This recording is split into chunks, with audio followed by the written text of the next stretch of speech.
not really followed, even where mitigation, even they admit that mitigation may be needed. So in this one section, she makes the statement, this is on page 18 of the decision, hard look mitigation. Under SECRA, that's the State Environmental Quality Review Act, that's the law that guides environmental impact statements and all of this stuff. Agencies should attempt to minimize environmental impacts, including by the use of mitigating measures to the, quote, extent practicable. That's not actually the law. The law is agencies are required to minimize environmental impacts, not that they should attempt to minimize environmental impacts. And it's not to the extent practicable, it's to the maximum extent practicable. And while those two things might seem minor to people, they're actually huge. All right, she goes on to say, petitioners opine that certain funding reserves could possibly be considered for mitigation, but do not offer any other real or theoretical mitigation options. Now, I want you to understand, it's not our job to come up with mitigation for the city. It's not our job to come up with solutions. That, in fact, it's illegal for us to do this. So this judge has created a lot of really interesting opportunities for us, because we think that her decision can be easily amended and or overturned. I will give you what Jack wrote to me. He has filed a notice of appeal for this already. He did this two days ago. So what he wrote, and he wrote this to Walter. Well, Walter is on, and Karen Ojen, who also has it. And she said it was on silent. You mute in the background, you probably mute yourself, please. Mute yourselves, please. So what Jack wrote was, "Dear all." It's not moving. My line is not moving. Yeah, everybody, please mute. I don't want to have to mute everybody. Please do it yourself. Thank you.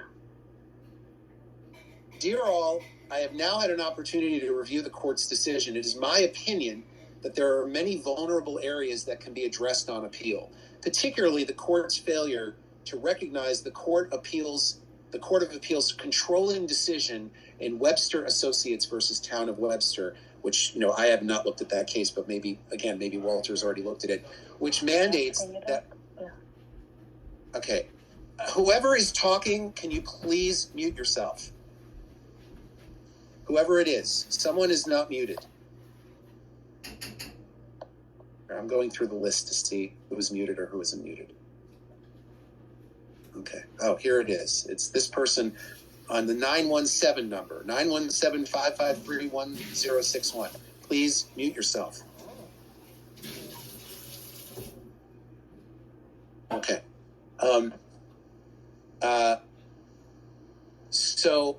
This lawsuit, which mandates that where mitigation is absent from a project, in this case of rezoning, there must be a, quote, reasoned elaboration for such absence. The court cites no such reasoned analysis, rationale, or elaboration for the city's acknowledged failure to provide any mitigation whatsoever in the citywide rezoning. The absence of mitigation will become manifest as the rezoning takes hold, and therefore an appeal may be recommended as the political winds shift. So he has already filed this notice of appeal. As I said, I think, my example that I gave there of what was just that one thing that we point, again, I spent an hour going over the whole thing with Jack, and there are multiple points where it's very clear that the judge either doesn't know what she's doing or was not an honest broker in her decision making, and doesn't understand SECRA, which is a whole nother issue. So that's the story with City of Yes. So we have the opportunity to appeal. Jack has filed the notice of appeal. There are definitely things that we can go after on this that should give us the ability to have a good shot at overturning her decision. So that's the City of Yes. Let me now switch gears to the charter ballot questions. So as many of you know, the charter ballot questions passed last week. The three land use questions 2, 3, and 4, passed about 55 to 45. I think they were 56 to 44, but around a 10-point approval, which is not an overwhelming approval. You know, the people who were pushing this said that 80% of the city was in approval of this. Obviously, that was not the case. Most of you don't know the tortured situation that happened over the summer, which I'll briefly go into, which is that Jack was the one who actually found that the charter commission that came up with these ballot questions never filed an environmental impact statement about these land use questions, and they were required to by state law. So had they done that, we wouldn't really have anything to stand on. But in order for them to do that, that's like a 1 to 2 year process. So it's not like they would have created the charter commission and within 3 months they could have had the environmental impact statement completed and then filed and all of this other stuff. Then once it's filed, once they file an environmental impact statement, they have to release it. Then they have to have a public comment period. They have to do all of these things. Many of us are familiar with this, with rezonings, you know, if you sit on your community boards, or the IBX, which is being proposed right now. They just had a hearing last week. Everybody thought that they were going to be able to ask questions. No, the MTA was there to take public comment. That is the public comment period that's required under SECRA. They did none of this for these 3 land use questions. These 3 land use questions make the city of Yes look like nothing.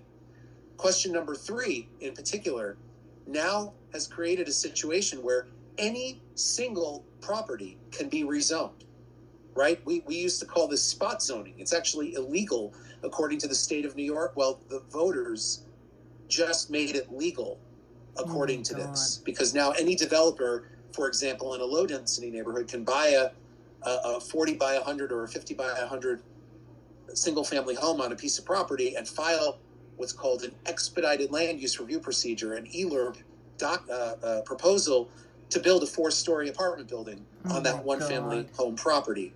And the council is cut out of that. It's only the city planning commission, and the community board is a 30-day review period instead of a 60-day review period. So my point is, these 3 questions are going to have wide-ranging effects, and they should have filed an environmental impact statement. So Jack and myself, the co-counsel, Larry Marks, and a couple of other people met with the attorneys of the city council. These are the attorneys that work directly for the speaker of the city council, Adrian Adams.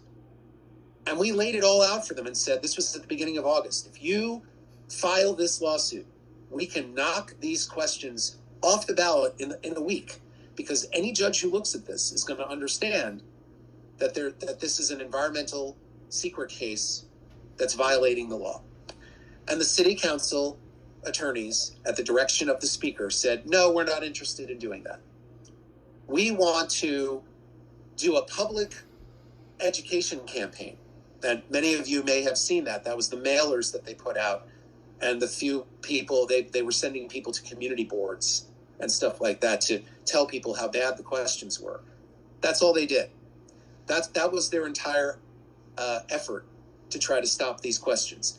Then I heard from 2 council members directly that was because a large minority of the council members wanted the ballot questions to go through, because they didn't want to have to be responsive to the voters anymore, so that they are cut out of the land use process, so that they don't have to listen to the voters when the voters are telling them that they don't want this project to happen, that they can say, well, my hands are tied, I have nothing to do with this.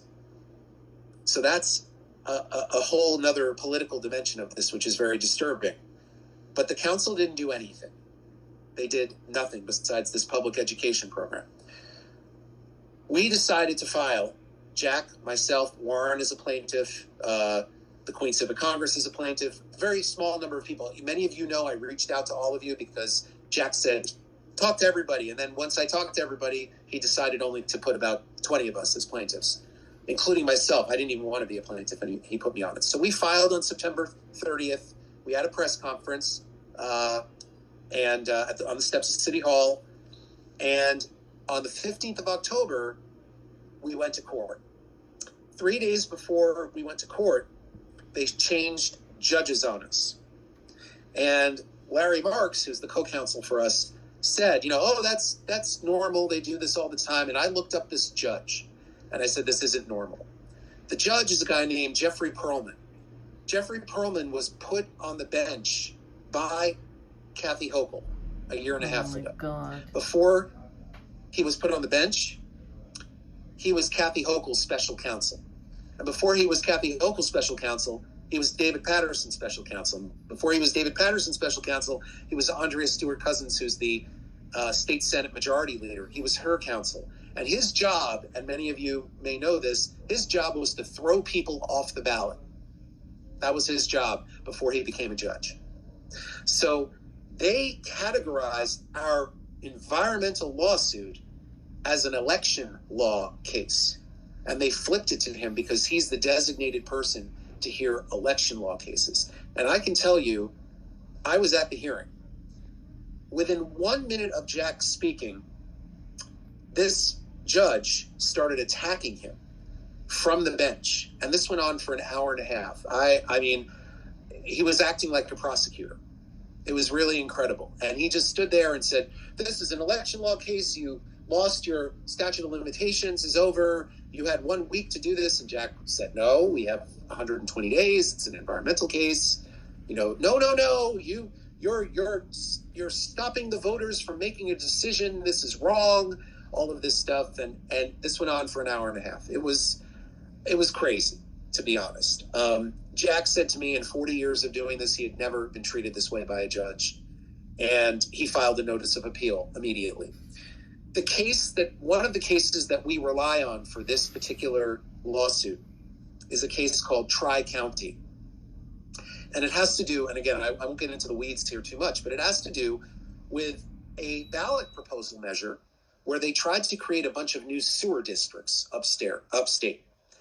2 days before the election, they filed the case.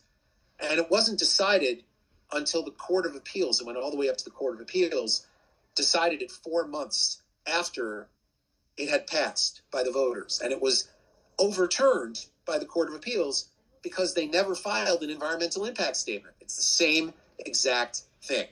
And there are 5 other cases that he also called. And basically all the case law is in our favor in this case. So both decisions that were made with virtually no case law. In the case of Perlman, there are no findings of fact whatsoever. So these are cases that should be very vulnerable for us to overturn at the court of the appellate court, which is the first department for the charter revision questions and the second department for the city of Yes. And what that means is first department is Bronx and Manhattan. So that's for the charter commission questions. And the second department is Staten Island, Brooklyn, Queens, Nassau, Suffolk, and Westchester. These are 5 judge panels. They are drawn from the entire area, and they are looking at case law as much, if not more so, than the decisions that are being made by the lower court decision. So that's where we are with those 2 situations. The city of Yes has been in place now since December of last year. They've been putting out new rules for the last couple of months. People are filing permits. We don't really have too many choices except to appeal. Same thing with the charter questions. Now that the charter questions have passed, they are law as of last week. So if we can go to court and appeal them and we're successful, they will be annulled. And again, it doesn't stop the city from doing it again. But if they were going to do it again, they would have to spend several years to do it and do an environmental impact statement and have us, show what kind of development and mitigation that we're going to have to proceed with in order to make those charter questions move forward. So those are the 2 lawsuits and what's going on with them. And as I said, we have very limited options. The limited option is either to appeal or not appeal. There really is no other options. So are there questions and comments on this? And then we can move to the other topic. Fair for City of Yes? He said yes. I said, is 10 to 15 fair for city, for the other one, for the charter questions? He said yes. So that's what the range that we're looking at is, somewhere between 30 and 40 for the whole kit and caboodle. Again, I don't want to speak for him because you'll speak for him ultimately. But, again, there's no other moving parts. The experts, we're out of it. right? So we're not involved in this at all at this point. The other pieces, it's just him, like you said, taking the briefs, recasting them, breaking down the judge's decisions on both, and arguing them. So it's a different kind of ball game. Well, and while we're talking about money, I just want to mention somebody had actually emailed me the other day, and they wanted to know, based on the decision that came down on the city of Yes, were we going to be refunding money that people had paid into the fund? So I just want everyone to understand that even if this was the end of the road, which it's not, thankfully it's not, but even if it was, there is no money to be refunded. Every penny has been spent. As a matter of fact, we still have a huge deficit where Correct. we owe everybody money. And I thank everybody for the money. The Queens Civic Congress, we thank everyone, but there is no money to refund. So I just wanted to make that clear, Paul, so people understand that. And you know, Walter worked pro bono on this. I worked for pennies on the dollar. You know, George did a great job for what we paid him, which was pretty minimal. You know, and even Jack and Larry, I mean, they're not crazy expensive, but they worked really hard. I mean, right. I give them, you know, what people need to understand is that this is a once in a generation kind of lawsuit. This is not a normal lawsuit, guys. This is the biggest lawsuit in 65 years that the city has seen on land use. So it is not a normal situation. I do thank everybody for donating, and yes, we're still in the hole, and that includes for me, you know, which everybody needs to understand, but the kind of thing that is seen as contributing to that tight housing market. So they passed the law. It went into effect in 2023, and on January 1st, 2024, Airbnb went on an aggressive push to overturn local law 18. Now, this also coincided with the new chief legal officer of Airbnb, who is Ron Klain, who is the former chief of staff to Joe Biden. So there is no coincidence that this is happening, okay? This is a person who was brought in to aggressively go in and open up every market possible for Airbnb using his political connections. So last year, a bill was introduced called 1107.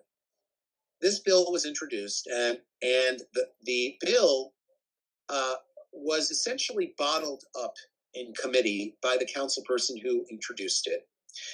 And it has been bottled up now for over a year. Things changed in the last month. So why did they change? Well, number one, there is a push by the speaker, Adrienne Adams, who was out of office on December 31st. She is gone on December 31st. She is trying to get this bill heard and passed before December 31st. We have heard that she may be getting a job with Airbnb or in the private sector that has been connected to this. I cannot confirm that, but she's made an aggressive push to make this happen. The bill was transferred from the person who was bottling it up in committee to a new person named Mercedes Narcisse. She is the council person for Southeast Brooklyn, Flatlands, Canarsie, Mill Basin, Marine Park, Bergen Beach, those areas in Southeast Brooklyn. And that bill, that bill is now called Intro 948-A. 948-A. It was introduced 3 weeks ago, and the hearing is Thursday. Now, what would happen if this bill passes? This bill only allows Airbnb, short-term Airbnb, in 1 and 2 family homes across the entire city. 1 and 2 family homes. And it would allow 4 rooms in a 1 family home or 8 rooms in a 2 family home to be used for 4 different Airbnb rentals, short term, or 8 if you're a 2 family home, every night. And so just think about that. You've got a 4-bedroom house. 4 bedrooms could be rented out to 4 different parties every night, to different people short term, obviously, nightly. And the owner does not have to live there. So what that sets it up is for hedge funds, LLCs, financial instruments, real estate investors to buy up 1 and 2 family homes and turn them into full service Airbnb short-term hotels. So obviously for the folks who are on this call who live in 1 and 2 family neighborhoods, this is a horrendous situation. Absolutely horrendous. And we also believe that this is just the beginning, that if they're successful with this, they will then push for rentals, rental apartment buildings, co-ops and condos, et cetera, to also be allowed to do this. Now, obviously, with co-ops and condos, it's up to the board to decide whether they want to do that. But my point is, this is creating, again, commercialization within 1 and 2 family neighborhoods to start, to the areas that can least absorb it. And obviously, we don't want this anywhere. Well, can I just interrupt for a sec? Yes, go ahead, please. I just want to say that, like you said, it's up, it's up to the board, but is it really up to the board anymore? I mean, now they're passing bills of who the board can accept into their co-ops and condos, how long they can take to accept. So once a law is passed, it doesn't matter. They can make it that co-ops and condos have to follow it. The reason I said this was I deferred to Warren, who mentioned this. Yeah, that's actually not accurate, Phyllis, because co-ops and condos, they're run by the shareholders. We don't have a traditional tenant-landlord relationship. So, right. So we can still decide what people are going to do with their apartments, and if anybody wanted to set up an Airbnb type, of course, it would have to go through the approval of the board of directors, which would never approve it. But what about the other bill that's going to pass? That kind of ends that right there. The city really doesn't have the right to tell a co-op, what they should do with their apartments, unless it involves discrimination or something like that. So you don't think they're going to pass a law that makes it so that you have to lower the amount of days between responding to a buyer? Because I know that's. Oh yeah, no, I think that's absolutely going to pass. And that was that precedent of them telling you what to do. I don't want to get involved in a private conversation with you, Phyllis. Yeah, we'll talk after. Okay. We actually were part of writing that bill along with Revenue, and that bill was the best of some really, really bad bills. So we're not going to support it, but we're not going to oppose it. The timing bill, we're going to oppose the reasons bill. That we're going to oppose. Yeah, I mean, my fear is that they do that to set a precedent of them telling you what to do, and then they try to pass a Airbnb bill for the co-ops and condos. That's all I'm saying. All right, I don't agree with that, but thank you. And we'll have to speak about the other ones privately, Phyllis. Thank you. Yeah, like I initially had the similar feeling as Phyllis did, but again, Warren is I trust him when it comes to co-ops and condos, since he is the co-president of the President's Co-op and Condo Council. Walter. So it's obvious that this proposed law is directly contrary to the whole purpose of the City of Yes, which was to have more housing and theoretically even more affordable housing, although it doesn't really do that. Right. This law does the opposite. It encourages, as you said, investors to buy buildings that they're not going to live in, and they're just going to rent it out as a hotel. So that's the first thing that makes this really undesirable. It's just also really, well, I think I'll leave it with that. Yeah, and it also gets into the changing, because they're changing the definition of a one-family home to essentially short-term SRO status, which is really disturbing. I mean, that's part of the bill. John McCaffrey. Again, so is this a vote of the full council or the committee? No, this is the committee. This is the hearing. This is where people are going to be able to speak.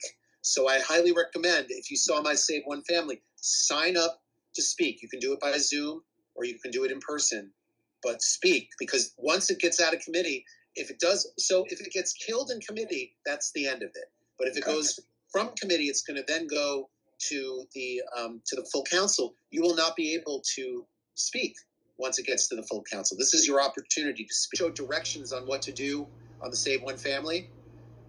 So you can do all of that, and once you do that, then you can you can do it by Zoom and just wait for your name to be called. They're going to give you 2 or 3 minutes to speak, and I can send people some talking points if they need it, but I don't think you need it, to be honest. I think you guys know why this is wrong. The bill is also, I think we put up the bill on the Save One Family also, like on the email blast, so you can read the text of the bill. But again, what the bill is simple. It will allow short-term Airbnb.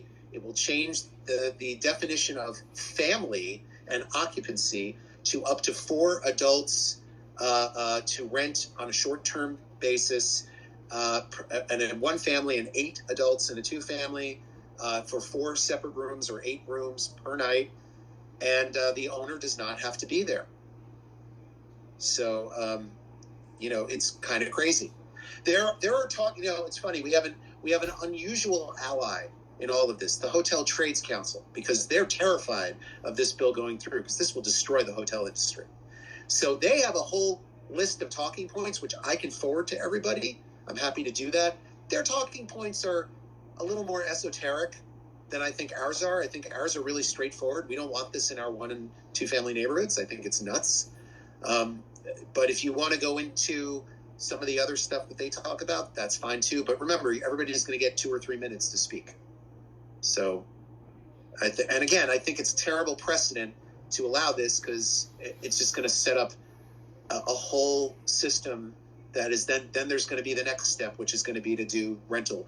Then you're going to think about it. You're going to get a rental building with 8 units, a small rental building. Someone is going to be able to rent out those units for Airbnb and make a hell of a lot more money than renting it to tenants. Right? Right. And you're gonna end up living next door to a frat house. And And the you're gonna end up proponents, the proponents have a few people. With The constant proponents parties. have put out a few people who say, "Oh, this rental income is the only way I can I'm afford gonna to get buy to a that. house, Yep. or I can afford to buy an apartment or Yeah. something like that," which is, that's only true if you're going to live there, and this is not designed for people to live there. The whole point of this is that people don't have to live there. Right, exactly. And I'll mention, so the groups that are out there, there's a group called ROAR, RHOAR, which stands for Restore Homeowners, it's in my email blast. Rights or something like that. Hold on, I'll read it, because now that I've mentioned it, I should mention what it is. Give me 1 second, hold on. Here we go. It's called Restore Homeowners Autonomy and Rights. And this is a group of about 50 people around the city, 50 homeowners out of 29% of the city that are 1 and 2 family homes, who have this group, which is funded $150,000 by Airbnb. They then created another fake group called Homeowners for Financial Empowerment, and they've been funded almost $500,000 by Airbnb. And then there's a group called MPAC, which is Mobilizing Preachers and Communities, which have been on the Airbnb payroll for almost a decade. So this is what's going on, guys. I mean, it's the same nonsense that we dealt with City of Yes, but it's even worse, because it's not unions. In fact, the unions are opposed to this. They don't want this. This is just deregulation of basic living. It's for people to make money, so it's a problem. Karen. Go ahead, Karen, you're muted. No, I didn't know whether you meant Odira or the other. Oh, I'm sorry, I meant Karen Odira, yes. Yeah, no, I just had a question, because I'm kind of ignorant. I've never stayed in the Airbnb. What kind of oversight do they have on the properties? Like now, if you don't have Airbnb? Yes, if you don't have to be on the None. property, there's 4 people, because, we had that issue in Jamaica Estates. I wasn't even in Airbnb, where someone died because the wiring wasn't correct. It was all over the news. Anyway, he was renting. Oh, yes, I know what you're talking about. The house. Yes, 2 people, right? So, I mean, if you're going to have 4 different people in there every night, I mean, there's no oversight. Okay. Look, Airbnb it makes billions and billions of dollars a year, This is a big corporation trying to break into a market that they've essentially been locked out of, the largest market in the country. And so they're going to come up with whatever nonsense arguments they want to justify what they're doing. That's really that simple, Karen. No oversight. By the way, the opposition to, or the concern, I should say, about Airbnbs is not just in big, densely populated areas like New York City. Rural areas that are ideal vacation spots are having the same problem, where the people who actually live in those communities are having their properties bought out by investors who then are just running them as little local hotels, and the actual hotels and other places like that that are supposed to be absorbing the tourists are being undermined. So it's a problem around the country. Again, if you have any more questions, folks can always email me or call me. Most of you have my number. You certainly have my email. I hope you can all sign up to speak on Thursday. I think it's really important that you speak, and I hope we can raise the money very quickly for these lawsuits. So, Paul, how much would we need for Jim to file the lawsuit? Is there a specific amount that's needed in order to file this lawsuit? Jack, not Jim. Oh, Jack. Sorry. No, it's okay. So like I said, I will ask him what he needs up front. I know he's going to need for the record. Again, the record's going to cost $10,000 just to print it. So my guess is he's going to want $20,000 for that one, and for the other one probably 10 for the charter. So it's probably $30,000 altogether. And what's the deadline? As soon as possible. I mean, we because we want to file. Look, we have 6 months to file, but we don't want to wait 6 months. The best thing to do, in my opinion, is that the charter argument, the idea is to get it to the appellate division before Mamdani takes office, which is January 1st, right? For the city of Yes, the sooner the better. It's a little less time intensive, but I would think before the end of the year. That's my thinking. Again, I'll check in with Jack, but I'm pretty sure that's what he also is thinking on that. So we just need to do an effort. And again, it's not like the first time where we really needed to raise, 4 times that amount of money or more. It's a much less amount of money that we have to raise. And hopefully we can do it and get it done and get him cracking at this. Right. I will send out another fundraising appeal from the QCC. I know a lot of people have, it's not easy for them to give again, but anybody who can, we would really appreciate it. And I'll send out that appeal along with the information. Everybody's gone? Everybody. So I think that's it. If there's any other questions. So thank you, Paul. Thank you so much.